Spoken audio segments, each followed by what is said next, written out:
My dearest husband, it hasn't gotten any easier. On this day, exactly 3 months ago, you walked out of the door saying, "I'll see you in a little while," and I said to you, "Be careful." A grieving widow spends time at a mausoleum where her late husband's remains are stored. Frank Bridges was like thousands of people who needed rehabilitation after back surgery. The 57-year-old Buffalo man underwent surgery last December. He started rehab a few months later. He was so excited. He ran to Orthosports with his script. I'm ready to start all my pool therapy so I can be stronger.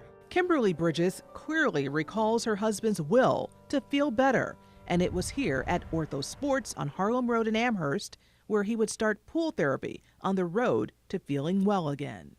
But on March 14th, Frank Bridges drove to his 2:30 appointment at Orthosports, a place where he had gone in the past for therapy, but this time something went terribly wrong. His wife got a phone call. I was told to go to Veterans because Frank slipped in the pool. Never knew.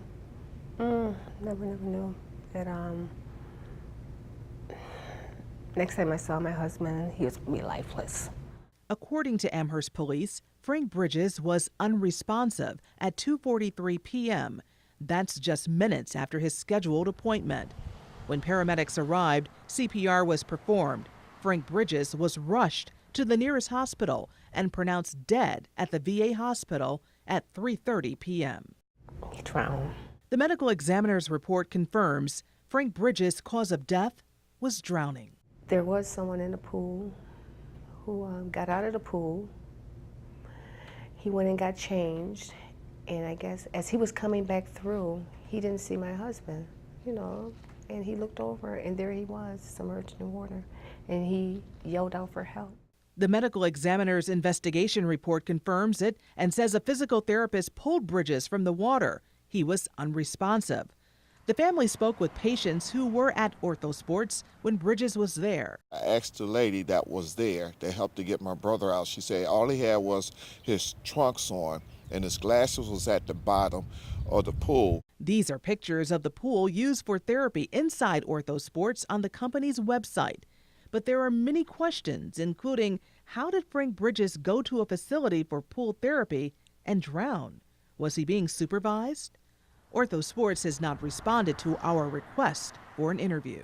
I want to know who's responsible for the death of my brother and why no charges have been brought up. Amherst police determined there was nothing found in this investigation that appeared criminal, but that has not stopped the family from taking civil action.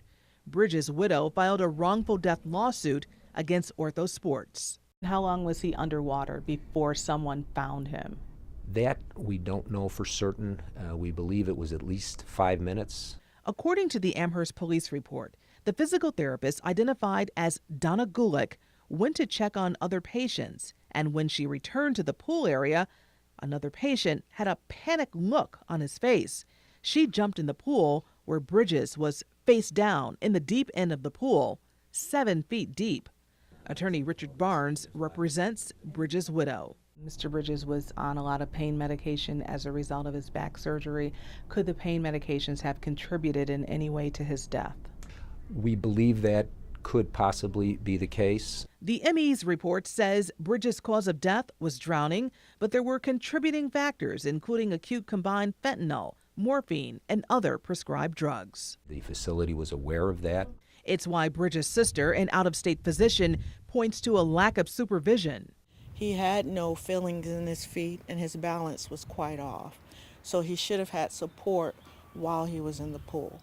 Attorney Barnes says this case stands out because it was preventable. He's on medication. He has just undergone a serious back surgery that I can't conceive of a situation where he would be left unattended and alone.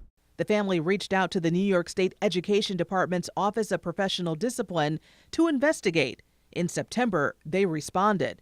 We have found substantial evidence that professional misconduct occurred, and now the Office of Professional Discipline's Prosecution Division is involved. I've been a lawyer for 34 years. I've handled thousands of serious injury cases. I have never seen something quite like this. I always thought we had more time. Despite a bad back, he was her Iron Man. Continue to be my angel and watch over me. I'll always love you. But she and the rest of Frank Bridges' family want someone held accountable for his accidental death. Orthosports responded to the lawsuit, and in it, they deny any negligence by permitting a dangerous condition at this location or by failing to warn Mr. Bridges of any dangers. Claudine Ewing, Channel 2 News.